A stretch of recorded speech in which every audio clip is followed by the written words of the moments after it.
Silksong. It's a game players have awaited for 7 years. It was the most anticipated indie game release of all time, and as a sequel to Hollow Knight, a game with over 12,000 submitted speedruns, speedrunners were especially interested in Silksong's release. After completing their casual playthroughs in the first few days after release, speedrunners began any percent runs on September 7th, and by September 13th, they had already reduced the any percent time to nearly 1 hour. In this video, I'm going to analyze their runs and tell you how each of these incredible players pulled it off. I'm going to tell you what hundreds of speedrunners are capable of when putting their minds together to rapidly find new routes, discover new skips, and learn the best strategies. I'm going to tell you how Silksong speedrunners finished any percent in nearly 1 hour.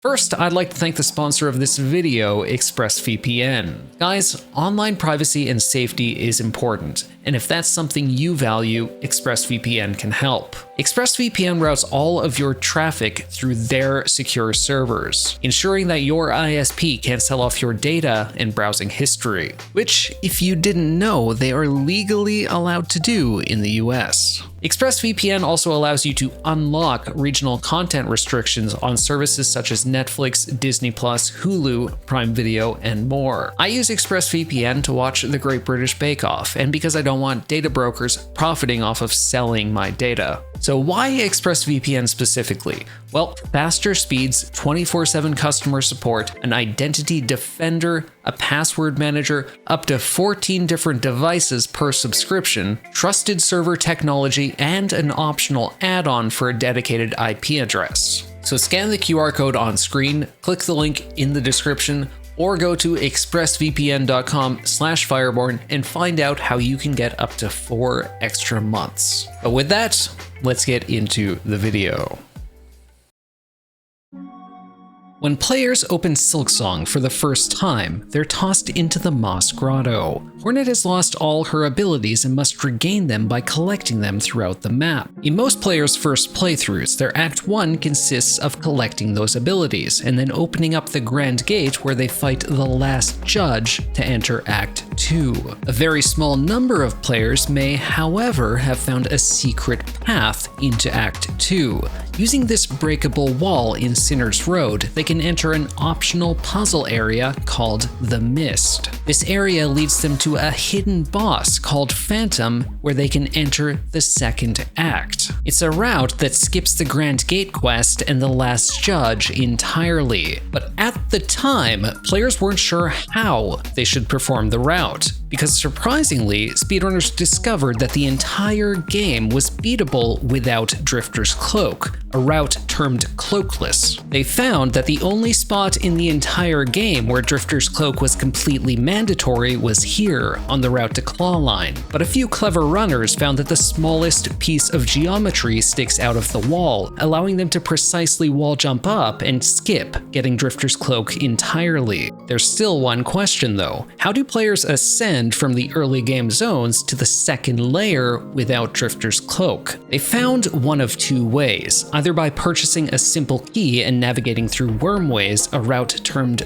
the Worm Route, or by saving 5 fleas and following the caravan to Greymoor, a route termed Flea Route. Now, in the very first runs, no one was sure which route was fastest, with Cloak or Cloakless, and if Cloakless, Worm Route or Flea Route. But the vast majority of speedrunners opted to take Drifter's Cloak because it makes Silksong's ridiculous platforming segments significantly easier. Now, with the basic idea of the early game routes explained, let's talk about the runs.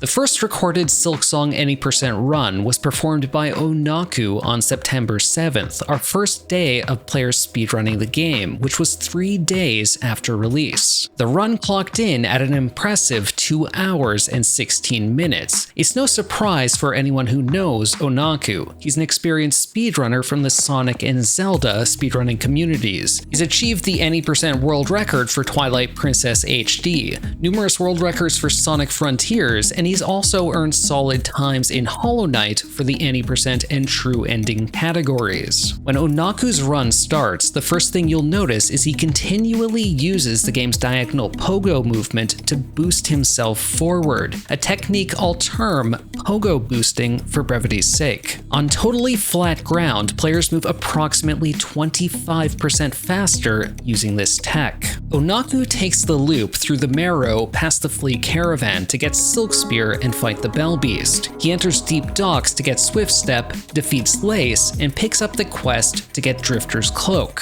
For the Drifter's Cloak quest, there's one important technique he uses to rush the spine cores needed. Instead of slowly navigating around the entire room as players do in their casual playthrough, Onaku collects spines from a single enemy, and then exits the room and re-enters using a nearby room transition to respawn the enemy over and over. Once completed, he saves and quits back to the bench to instantly complete the quest, and heads off to fight the 4th chorus, an unavoidable boss encounter while exiting the area. Onaku unleashes the explosive rock overhead to quickly dispatch the boss, and then ascends to Greymoor. Greymoor is simply basic traversal until the player reaches the area's boss, Moorwing. Moorwing is the game's first true skill check, and at the time it dealt 2 damage with contact damage and every single attack, even if the boss is staggered. In most boss fights throughout the run, the speedrunner can die in just seconds because they never collect any additional masks, as it would simply take too much time. And the only combat ability Onaku has picked up is Silk Spear. It's a toolless run so far, but still, Onaku dispatches Moorwing and heads toward Cling Grip in Shellwood. Sister Splinter is a mandatory boss before Cling Grip, and Onaku takes his first death here. But after he beats the boss, he grabs Cling Grip and progresses towards Widow to save Bellheart and get the needle in. Impressively, he first tries the boss, takes his free needle upgrade from saving Bellheart, and cherishes it greatly, because that's the only combat upgrade he picks up in the entire run. In Sinner's Road, the game's environmental hazards begin becoming oppressive, as anyone who has fell into bile water understands. A single dip may result in serious time loss or death. Onaku navigates the area but takes an unfortunate dip into the bile water, but instead of taking the 10 seconds to dispel it by healing, he just keeps on going, accepting that he won't be able to heal until after he completes the mist. The mist is one of the most interesting parts of the entire speedrun, but players didn't understand its secret mechanics at this point. What they understood was that it's a maze area, and each room has a single secret correct exit, which you find by playing the needle in to the butterflies. After 6 or so rooms, you'll find the exit to the maze. Notably, the mist is different every time, so the player can't simply memorize the path to the end. But as the player continues through the mist, each subsequent room spawns more and more banshees and traps. To top it off, if the player falls into the void at the bottom of any room or takes a wrong exit at any point, their progress in the puzzle is completely reset, resulting in a huge time loss. And that's unfortunately exactly what happens in Onaku's run. Onaku re-enters the mist, which resets it completely. He still has the bile water affliction with only 2 HP, making him only 1 hit away from death. But despite that he could easily just accept the small time loss, he clutches it out without taking a single hit. Onaku next heads up to Phantom, a secret mid-game boss that has some tricky movement, freezing in the air to perform a needle throw where she lunges to collect it, slamming down to the ground, and constant parries. Phantom also deals 2 damage with most of these attacks, so Onaku's goal in this fight is to stick on the boss, dealing as many hits as possible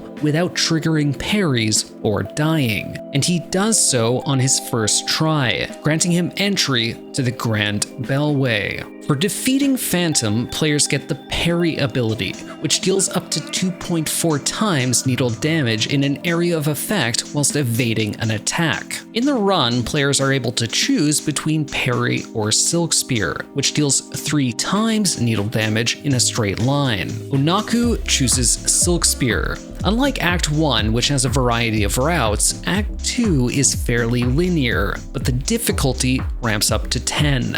First, Onaku heads to the top of the Citadel to defeat the Cogwork Dancers. He focus fires one at a time because the boss does not have a shared health pool, meaning you only need to defeat one of them in each phase to progress to the next. Onaku beats the boss first try, and in doing so, starts the quest for the Threefold Song. The Threefold Song allows the player to use the elevator to reach the final bosses and attain the game's basic ending. It requires 3 different songs scattered throughout the Citadel. Clawline is strictly required to reach these songs, and to get Clawline, players have to defeat Trobio, who blocks the path to the ability. Onaku enters Cogwork Core and then the Whispering Vaults to reach the boss. Trobio is tricky due to his unpredictable, slippery movement. The boss disappears and then emerges from the floor, showering the arena with bombs, fireworks, and tornadoes, all of which deal double damage. Silk Spear, the ability Onaku opts to use, also has an animation that freezes Hornet in place, leaving him vulnerable if he uses it at the wrong time. Onaku takes 2 deaths to Trobio and heads towards Clawline.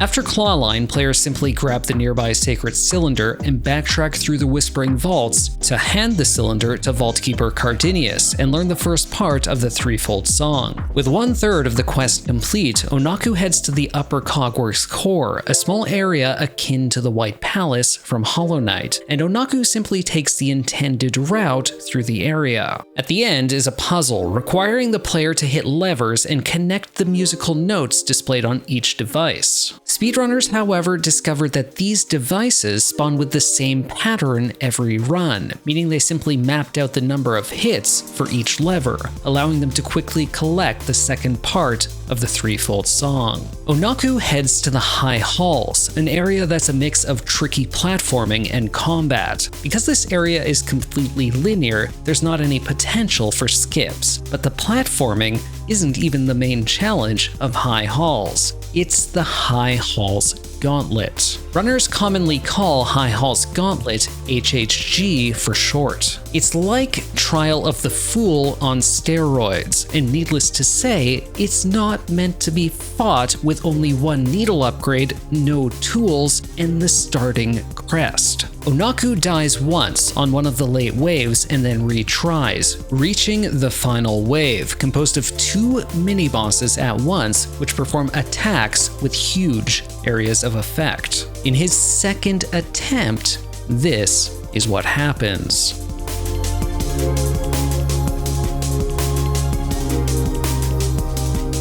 High Halls Gauntlet is the most brutal part of the entire run. In total, Onaku dies 4 times. In the next room, the player collects the final part of the Threefold Song, allowing them to reach the final bosses, starting with Lace 2. Lace 2 is significantly faster than her first version, with longer combos, 3 separate phases, and dealing double damage with every hit. Lace 2 is amongst the hardest bosses in the run. In Phase 2, she also gains an area of effect trail that has to be dodged in addition to her regular combos. In Phase 3, she also gains a huge area of effect attack. Lace 2 is a skill check. if you don't have the practice, Lace 2 will kill you over and over, preventing you from finishing the run at all. Onaku takes a few deaths to the boss, but eventually reaches Grandmother Silk. Grandmother Silk feels a lot like the Radiance from Hollow Knight. It doesn't deal contact damage and floats above the player, dodging side to side. Its attacks include spawning columns and rows of swords the player has to slip between, a claw attack which swipes the bottom of the screen, and her grab attack, which if you're caught by, deals 3 masks of damage. Phase 2 adds rains of debris that completely block off areas of the room. And in Phase 3, the floor becomes covered with spikes, which can be despawned by hitting them twice. While Grandmother Silk is commonly considered undertuned for a final boss, the unique triple damage attack means that if the runner dips to 3 health at any point, they're at risk of being killed and losing the run. Onaku takes 1 death to the boss and finishes the run with a time of 2 hours and 16 minutes. But Onaku wasn't content with just that. He starts another run later in the same day, but this run has some key differences. On the way to Silkspear, Onaku heads toward a dead end that he can't even traverse, but he lures a beastfly to the perfect spot where he can pogo off of it, a skip saving approximately 2 minutes. After collecting Drifter's cloak, Onaku is ambushed by the 4th chorus, but suddenly he sprint jumps off the screen, and it's clear he's going for a skip. On his 4th try, he pulls it off. The 4th chorus skip, discovered by Risky CB, is by sprint jumping at the last possible moment, using Hornet's heal to air stall, and then buffering Drifter's cloak out of the heal. After, you perform a dash and then buffer Drifter's cloak again, allowing the player to just barely escape the arena and completely skip the boss, saving tons of time. Before Sister Splinter, Onaku once again makes another curious move. He stands in a corner and issues a challenge to a nearby enemy. Challenge is an ability Hornet starts with that many players aren't even aware of, but it's used to lure nearby enemies toward you. Onaku brings the flower toward him and then pogos off of it in the perfect spot, immediately picking up Cling Grip and skipping the Sister Splinter fight completely. Sister Splinter skip, discovered by Galen, means minutes more of time save. Onaku takes an unfortunate death in the mist, to Phantom, to Cogwork Dancers, and 2 in Cogwork Core, but this time impressively defeats Trobio first try. In Upper Cogwork Core, he takes 2 more deaths, but High Halls is where his real time save lies. In order to maximize his time save, he would have to clutch the arena and complete it first try, and that's exactly what he does. He ends the run with a time of 1 hour and 46 minutes, an insane run for the first day of speedrunning the game. On day 1 of speedrunning, the whole community was working together. Skip finders were making discoveries while runners immediately implemented them into their runs. Modders were working on debug tools so runners could practice their game. Other modders data mined the game for information and to learn more about the mechanics of the any % route. Some runners figured out individual room movement, while others mapped out routes, wrote text guides, and made spreadsheets. All of the community collaborated to make Onaku's run possible, and they continued to do so throughout the week. The next day, everyone continued their work, but no players posted any new world record time. It wasn't until 2 days later, on September 9th, that a run was posted by a player named Remilia. Remilia wasn't a known player in the community. He's a high-level competitive rhythm game player in Korea. See for yourself. But even though Remilia isn't known for speedrunning, he didn't just take the record by a small margin. He smashed it by 22 minutes. In the early game, Remilia lost time to the Beastfly Pogo, but opted to continue the run, where many would reset in frustration. Now watch what Remilia does after he collects Swift Step.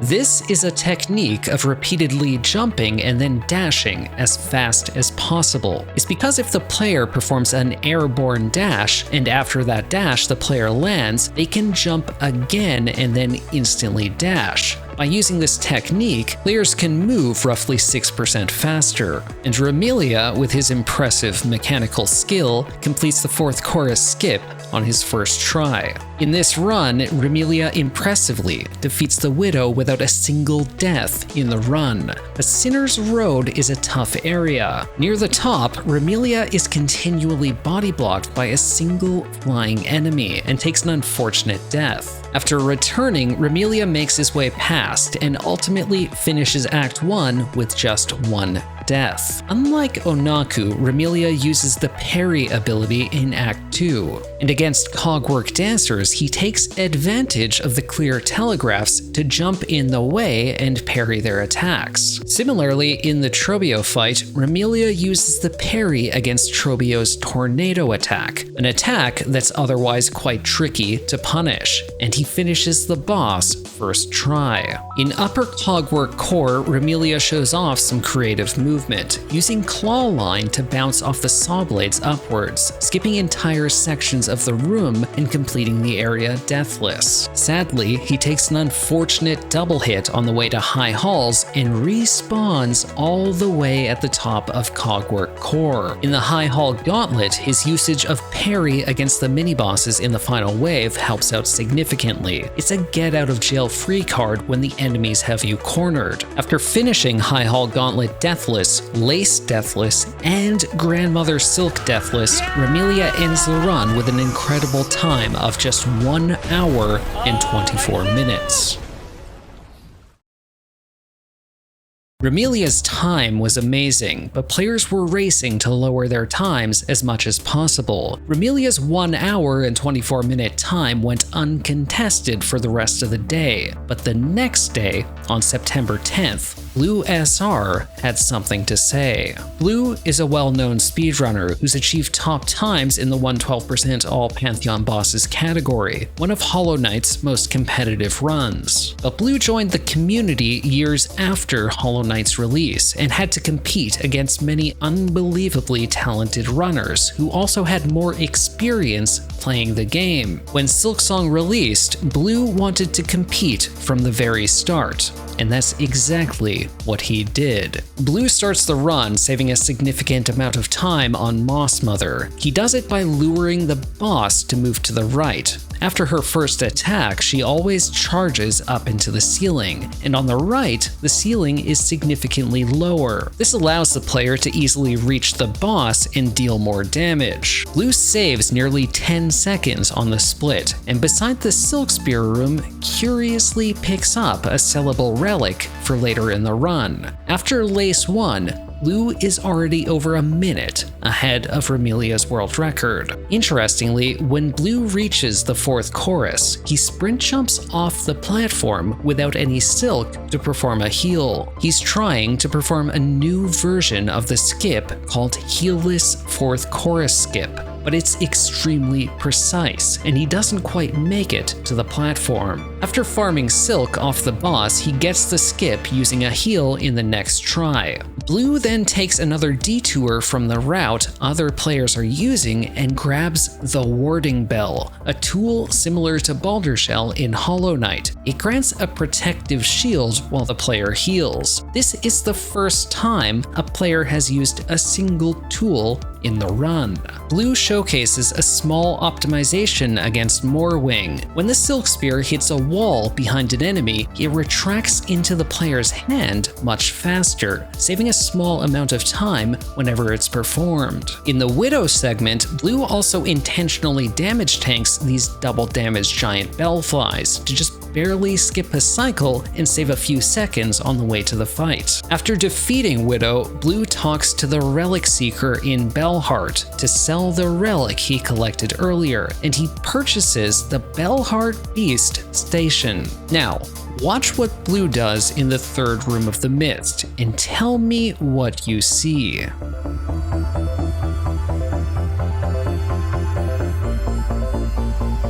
As you saw, he didn't use the butterflies at all, yet he still found the correct exit. This is because the fourth room is always a horizontal room, so in this case, any horizontal transition is the correct choice. This was discovered thanks to Oxbox, Staxis, and other players who helped out. Oxbox even wrote a 9-page guide detailing all the mechanics of the Mist. Like the fourth room, the sixth room has a similar gimmick where the correct transition always spawns to the right. But if there's more than one right transition, the player usually must use butterflies to find the right choice.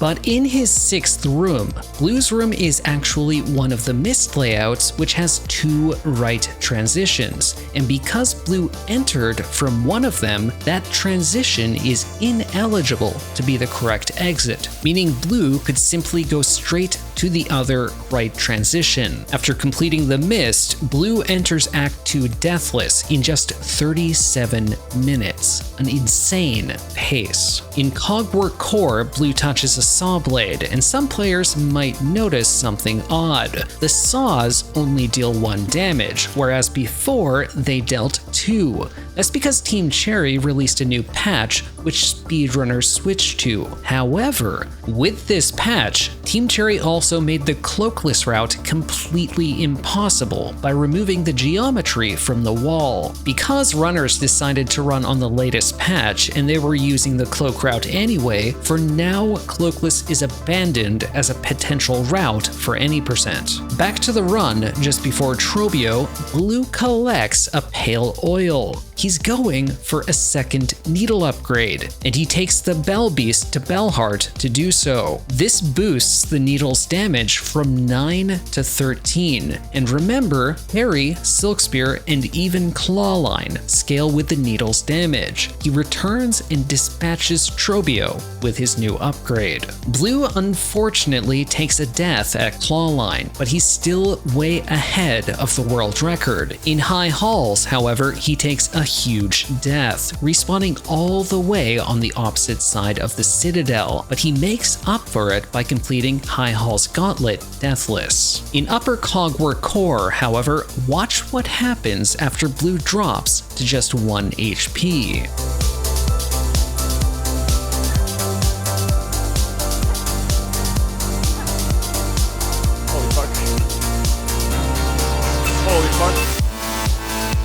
He clutches the platforming segment without a death, and then dies to a basic enemy in the next room. After getting the song on the next attempt, he completes the rest of the run deathless, earning a time of 1 hour and 17 minutes. It's his first world record after speedrunning Hollow Knight for years. But just 8 minutes later, Remelia posts this. And then immediately after, Remelia posts this as well.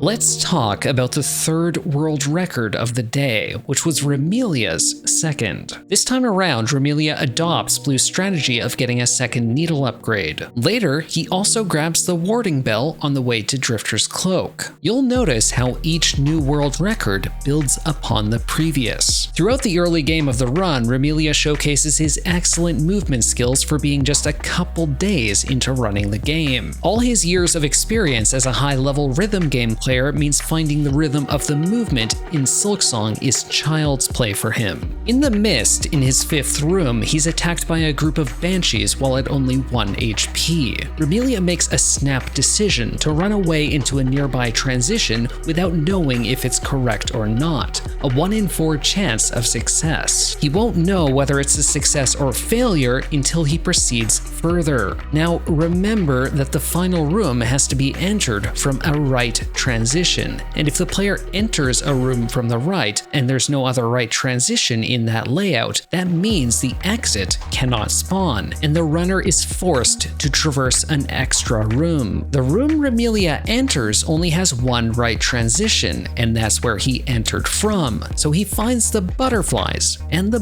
butterflies head left. In the next room, he enters from the only right transition, so again he finds the butterflies, and the butterflies head left again. Remelia has nearly exhausted all the possible room layouts, meaning it's a 50-50 if he gets a room with 2 right transitions or 1, and luckily, he finally gets a room with 2 right transitions, but he won't know if his 1 in 4 chance earlier succeeded or not until he enters that transition.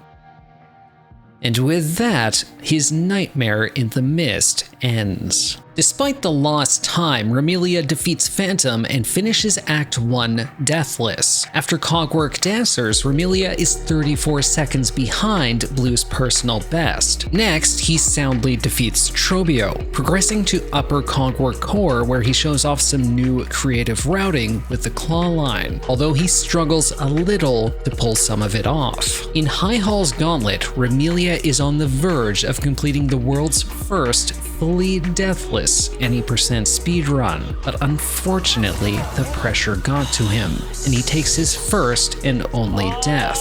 With an excellent Lace 2 and solid Grandmother Silk, Remelia takes the world record down by 3 minutes in a single day. It's now day 5 of Silksong Speedruns, and in the past 4 days, there have been 6 world records. Remelia has to take a break from speedrunning due to work obligations, but the rest of the community continues scrambling to discover new skips and push the time down even farther. Onaku starts a run. His personal best now is 1 hour and 19 minutes, still over 6 minutes behind the current world record. In the very first room of the run, surprisingly, a new technique is shown. Normally, when you pogo boost forward, landing on the ground too soon results in the player freezing in place. Therefore, the player has to jump high enough and begin the pogo boost high enough off the ground to avoid this. So, up to this point, when the ceiling is too low above the speedrunner, they can't use the pogo boost, because they would freeze in place at the end of each one. Now, here's the discovery. Letting go of the forward input allows the player to jump during those freeze frames and cancel the freeze upon landing. But this is extremely precise because you have to resume holding forward immediately after jumping, or you'll lose time from not holding forward. Using this technique, Onaku gets an insane Moss Mother time of 2 minutes and 22 seconds. 15 seconds faster than Remelia. By Swift Step, Onaku has golded twice and is over 2 minutes ahead of his PB. Out of all the players, Onaku has the most experience with Silk Strike, as he's the only top player so far who uses it throughout both acts. He expertly sticks on top of bosses at all times using Silk Strike aggressively, ensuring that he never wastes any silk by hitting the boss while having a full bar. In the Drifter's Cloak segment, he shows off a small optimization. On the final hit, you don't have to wait for the spine cores to reappear, but can hit them early and the spine cores just immediately spawn. But on Moorwing, watch what happens.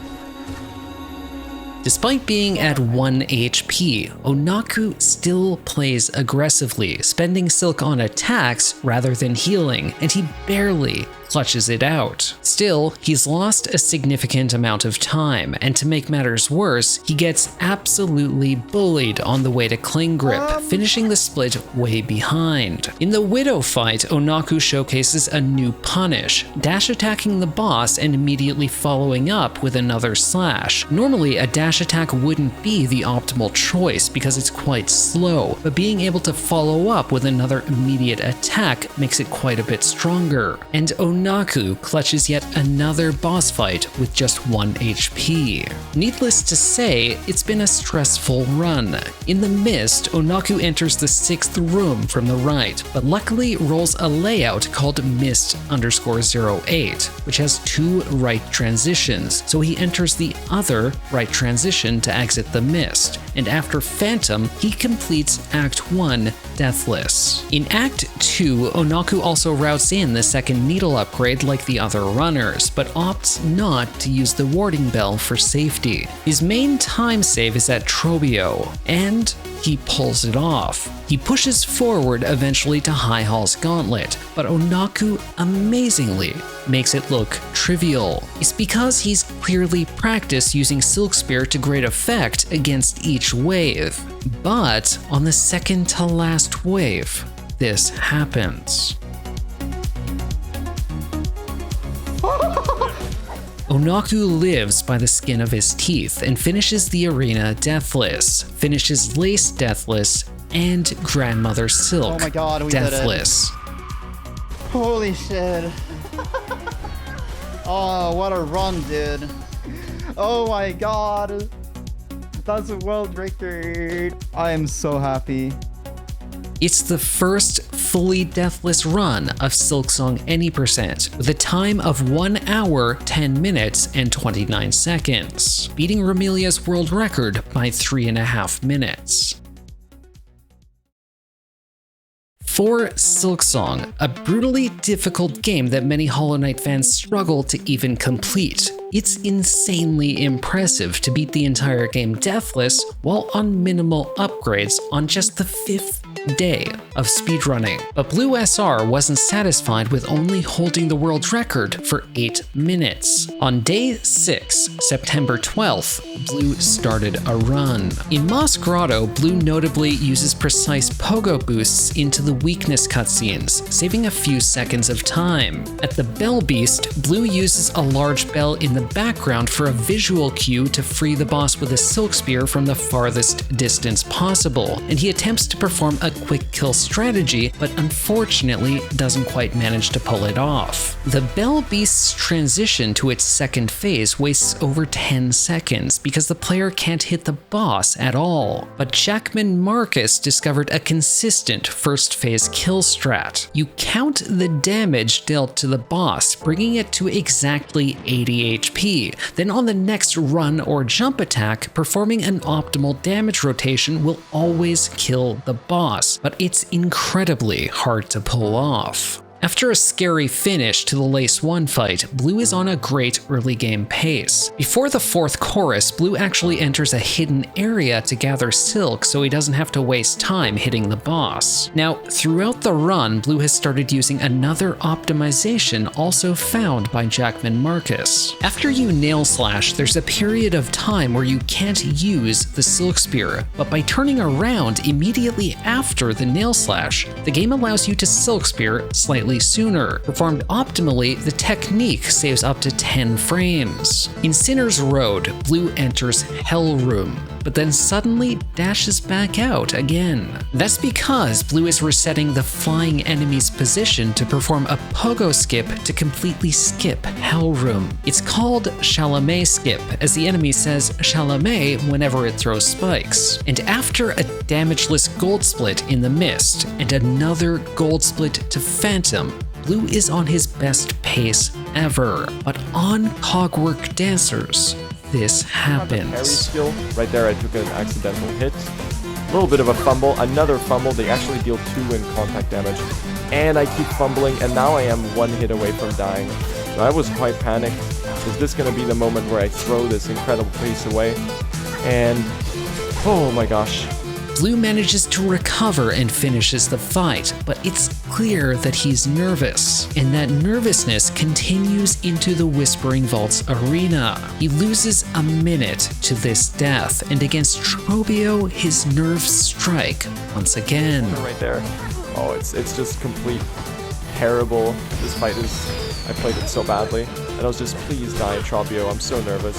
After Trobio, Blue picks up Trobio's mirror, and in the underworks equips both it and Silk Spear, swapping it with the parry. And in upper cogworks, Blue shows off some new movement. After going back down, Blue shows off that you can claw line through these enemies and simply dash through them as they spawn, shaving a few seconds off instead of jumping overhead. It's a lot of small optimizations that add up, which allow Blue to remain on world record pace despite having a death. In High Hall's Gauntlet, Blue gets a bit of mileage out of using Silk Spear, and even gets a bit of mileage out of Trobio's mirror, earning him a huge gold. When he saves and quits out to the nearby bench, he re-equips parry and makes excellent use of it against Lace 2.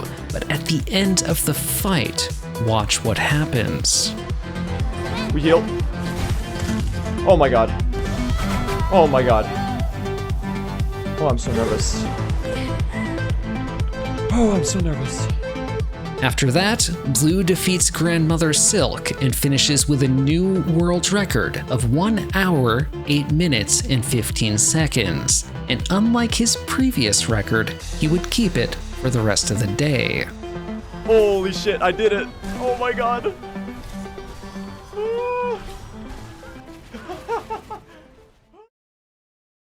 Toward the end of the 7th day, it seemed like no one was taking Blue's world record. Onaku and Blue were both fast asleep, and Remilia still had work obligations. It's a new player named Scene. Scene didn't have a reputation as an expert-level gamer like the other players so far. He had the Hollow Knight Switch any % world record, but it's a very niche category due to the performance issues on the console. Scene became a legend at Silksong by playing and practicing for over 100 hours in just 9 days. From the get-go, Scene's pogo boosting in Moss Grotto is considerably more aggressive than other players. Scene finishes Silk Spear with his splits showing a time of 5:47, but his timer shows the actual correct time. It's a glitch with live split. But for the first time ever in a run, Scene pulls off the Bell Beast phase skip, completing the boss an insane 34 seconds ahead of Blue's world record. An excellent lace fight puts him even further ahead, now 43 seconds. But after taking a dip in lava and a slow Flexile Spine's quest, Scene loses a bit of his lead. But when he gets to the 4th chorus, he doesn't pick up the silk above the boss. He just runs straight ahead and hits the heelless version of the skip. His Greymoor and Moorwing were also both gold splits, and he's again quite close to his gold on Cling Grip. Scene is on an insane pace and carries it even through the Widow fight. Scene misses first try Chalamet skip, but gets it on his 2nd try and enters the Mist. His first room layout is Mist 01, followed by Mist 08 and then Mist 06. This is 2 of the fastest Mist layouts and a 3rd that's fairly slow. Overall, decent RNG. In Mist 02, Scene opts to take it safe and kill the Banshees in his way, before entering Mist 03 from the top left. A perfect layout for the final room to finish the area. In the start of Act 2, Scene opts to keep parry equipped, and in the Cogwork Dancers fight, Scene performs a technique called a Scream Skip. He intentionally takes double damage to get out of the stun and begin dealing damage to the boss slightly sooner. After the fight, he performs a save and quit to skip the cutscene of the elevator entering the room. In the next segment, Scene takes an unfortunate hit from a saw blade and has a shaky run through the Whispering Vaults arena, having to heal 3 times. It's clear the pressure of his insane pace is getting to him, and he loses time in the Trobeo split as well. But through the claw line split, the cylinder, through to the first part of the threefold song, he locks in and stops bleeding time. But it's time for upper cogwork core. Will his nerves get to him again here? All right, here we go. Don't get nervous. Don't fuck this movement up. Come on.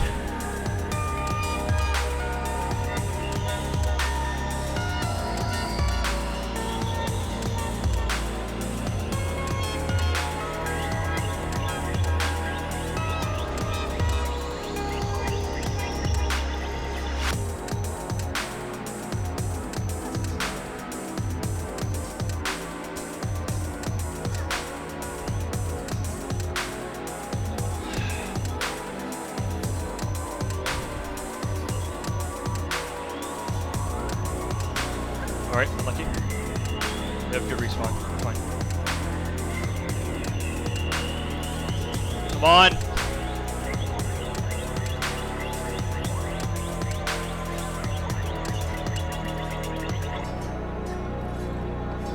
Just take it nice and slow here. Reset, reset, reset. Good reset, good reset, good reset.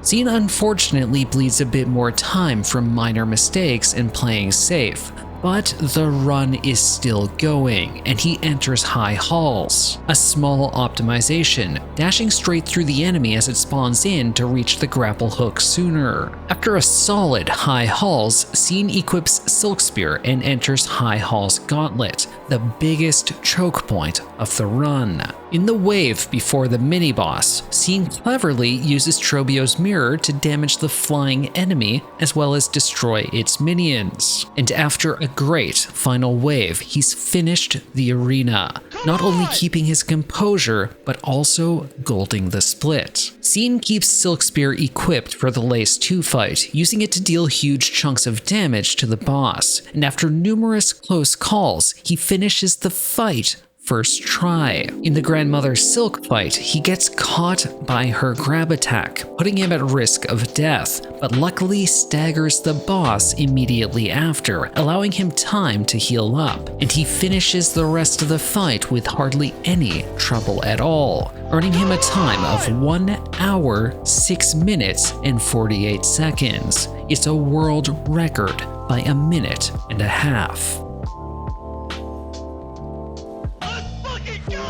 10 world records in just the first 7 days of Silksong 80% runs. All of this was just a sneak peek of a run still in its infancy. But for me, watching this unfold in real time was an amazing experience, and that's why I wanted to share it with all of you.